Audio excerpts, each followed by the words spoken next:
సముద్రఖని పుట్టినరోజు సందర్భంగా విడుదలైన ఫస్ట్ లుక్ పోస్టర్ సినిమాపై అంచనాలను మరింత పెంచింది. బ్లాక్ అండ్ వైట్ థీమ్తో విడుదలైన ఈ పోస్టర్లో సముద్రఖని సీరియస్ లుక్తో ఆకట్టుకున్నారు.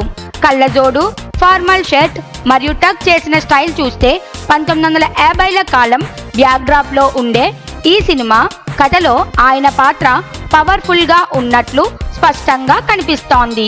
ఈ సినిమా కథ 1950ల మద్రాస్ నేపథ్యంలో సాగుతున్నది.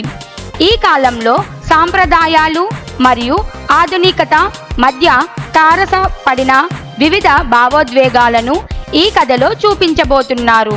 కథలోని ప్రతి పాత్రకు ప్రాధాన్యత ఉండగా సముద్రఖని పాత్ర మాత్రం ఓ కీలక మలుపుగా ఉండబోతోందని సినీ వర్గాల్లో చర్చ జరుగుతోంది.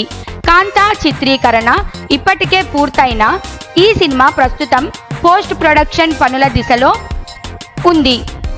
ఆ కాలం వాతావరణానికి తగ్గట్టుగా విజువల్స్, హార్ట్ డిజైన్ను భారీగా రూపొందిస్తున్నారని సమాచారం.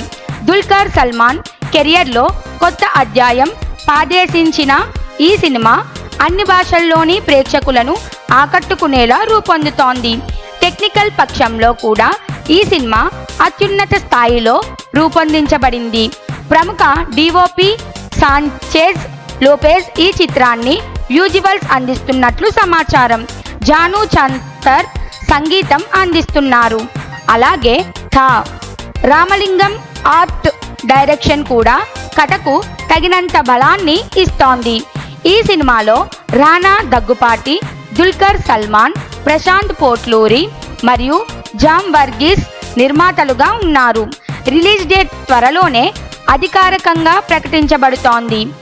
1950ల కాలాన్ని హైలైట్ చేసి రూపొందించిన ఈ సినిమా ప్రేక్షకులను ఎంతవరకు ఆకట్టుకుంటోందో చూడాలి.